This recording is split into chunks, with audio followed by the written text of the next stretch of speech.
नमस्कार साथियों, मैं अनीता श्रीवास्तव आपका हार्दिक अभिनंदन करती हूँ।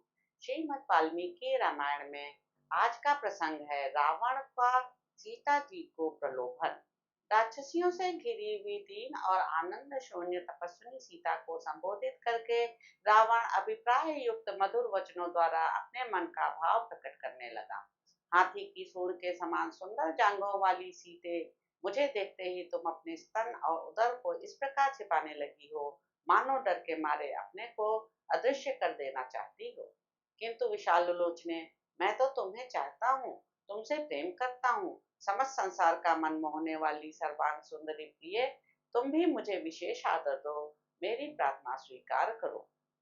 यहाँ तुम्हारे लिए कोई भय नहीं है। इस स्थान में न तो मनुष्य आ सकते हैं, न इच्छानुसार रूप धारण करने वाले दूसरे राक्षस ही, केवल मैं आ सकता हूँ। परंतु सीते, मुझसे जो तुम्हें भय हो रहा है, वह तो दूर हो ही जाना चाहिए। धीरू, पराई स्त्रियों के पास जाना अथवा बलात्कार पूर्वक उन्हें हरलाना, यह राक्षसों का सदा ही अपना धर्म रहा है, इसमें संदेह नहीं है। मिथिलेश नंदनी, ऐसी अवस्था में भी जब तक तुम मुझे न चाहोगी, तब तक मैं तुम्हारा स्पर्श नहीं करूंगा, भले ही कामदेव मेरे शरीर पर इच्छानुसार अत्याचार करें। देवी, इस विषय में तुम्हें भय नहीं करना चाहिए। प्रिय, मुझ पर विश्वास करो और यथार्थ रूप से प्रेम दान दो। इस तरह शोक से व्याकुल ना हो जाओ। एक वेणी धारण करना, नीचे पृथ्वी पर सोना, चिंता मग्न रहना, मैले वस्त्र पहनना और बिना अवसर के उपवास करना, ये सब बातें तुम्हारे योग्य नहीं है।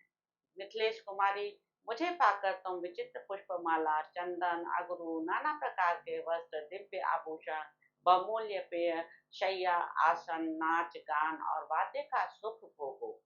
तुम स्त्रियों में रत्न हो, इस तरह मलिन वेश में न रहो। अपने अंगों में आभूषण धारण करो। सुंदरी, मुझे पाकर भी तुम भूषण आदि से असम्मानित कैसे रहोगी? यह तुम्हारा नवोदित सुंदर यौवन बीता जा रहा है। जो बीत जाता है, वह नदियों के प्रवाह की भांति फिर लौट कर नहीं आता। शुभ दर्शने, मैं तो ऐसा समझता हूँ कि रूप की रचना करने वाला लोक सृष्टा विधाता तुम्हें बनाकर फिर उस कार्य से विरत हो गया, क्योंकि तुम्हारे रूप की समता करने वाली दूसरी कोई स्त्री नहीं है। विदेह नंदिनी, रूप और यौवन से सुशोभित होने वाली तुमको पाकर कौन ऐसा पुरुष है जो धैर्य से विचलित ना होगा, भले ही वह साक्षात ब्रह्मा क्यों ना हो। चंद्रमा के समान मुख वाली सुमध्य में मैं तुम्हारे जिस जिस अंग को देखता हूँ, उसी उसी में मेरे नेत्र उलझ जाते हैं। मिथिलेश कुमारी, तुम मेरी भार्या बन जाओ। पातिव्रत्य के इस मोह को छोड़ो। मेरे यहाँ बहुत सी सुंदरी रानियां हैं, तुम उन सब में श्रेष्ठ पटरानी बनो। वीरू, मैं अनेक लोगों से उन्हें मत कर जो जो रत्न लाया हूँ, वे सब तुम्हारे ही होंगे, और यह राज्य भी मैं तुम्ही को समर्पित कर दूंगा।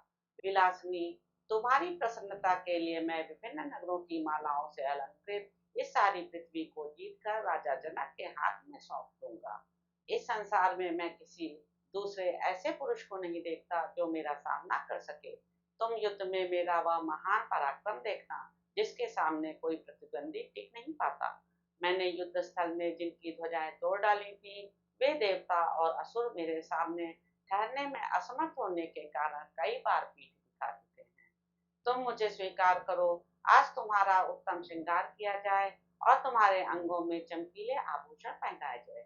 सुमुखी, आज मैं श्रृंगार से सुसज्जित हुए तुम्हारे सुंदर रूप को देख रहा हूँ। तुम उदारतावश मुझ पर कृपा करके श्रृंगार से संपन्न हो जाओ।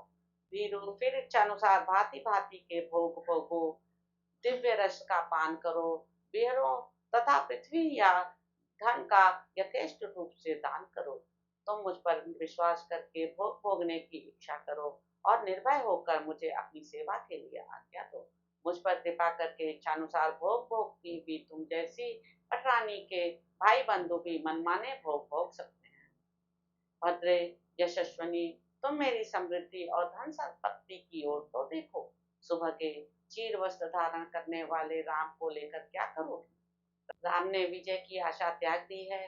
वे श्रीहीन होकर वन वन में विचर रहे हैं, व्रत का पालन करते हैं और मिट्टी की वेदी पर सोते हैं। अब तो मुझे भी यह संदेह होने लगा है कि वे जीवित है भी या नहीं। विदेह नंदनी, जिनके आगे बगुलों की पंक्तियां चलती हैं, उन काले बादलों से छिपी हुई चंद्रिका के समान तुमको अब राम पाना तो दूर रहा, देख भी नहीं सकते। जैसे हिरण्यकश्यपु इंद्र के हाथ में गई हुई कीर्ति को ना पा सका, उसी प्रकार राम भी मेरे हाथों से तुम्हें नहीं पा सकते। मनोहर मुस्कान, सुंदर दंतावली तथा रमणीय नेत्रों वाली विलासिनी भीरू जैसे गरुण सर्प को उठा ले जाते हैं, उसी प्रकार तुम मेरे मन को हर लेती। तुम्हारा रेशमी पीतांबर मैला हो गया है, तुम बहुत दुबली पतली हो गई हो और तुम्हारे अंगों में आभूषण भी नहीं है, तो भी तुम्हें देखकर अपनी दूसरी स्त्रियों में मेरा मन नहीं लगता है। जनक नंदिनी, मेरे अंतःपुर में निवास करने वाली जितनी भी सर्वगुण संपन्न रानियां हैं, उन सब की तुम स्वामिनी बन जाओ। काले केशों वाली सुंदरी जैसे अप्सराएं लक्ष्मी की सेवा करती हैं, उसी प्रकार त्रिभुवन की श्रेष्ठ सुंदरियां वहां तुम्हारी परिचर्या करेंगी। शुभ्रू, श्रोणी, कुबेर के यहाँ जितने भी अच्छे रत्न और धन है, उन सबका संपूर्ण लोगों का तुम मेरे साथ सुखपूर्वक उपभोग करो। देवी, राम तो न तप से, न बल से, न पराक्रम से, न धन से और न तेज अथवा यश के द्वारा ही मेरी समानता कर सकते हैं। तुम दिव्य रस का पान, विहार एवं रमण करो तथा अभीष्ट भोग भोगो। मैं तुम्हें धन की राशि और सारी पृथ्वी भी समर्पित किए देता हूँ। ललने, तुम मेरे पास आकर मौत से मनचाही वस्तुएं ग्रहण करो और तुम्हारे निकट आकर तुम्हारे भाई बंधु भी सुखपूर्वक इच्छानुसार भोग आदि प्राप्त करें।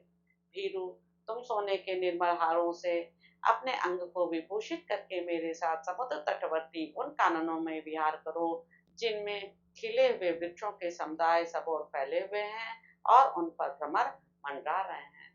तो इस प्रकार साथियों, सुंदर कांड में 20वां सर्ग यहाँ पर समाप्त होता है।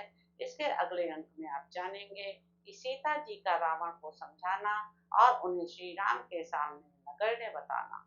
तो अब आपसे अगले अंक में मुलाकात होगी। मेरे YouTube चैनल संवाद विद अनीता को लाइक करें, शेयर करें, सब्सक्राइब करें। धन्यवाद।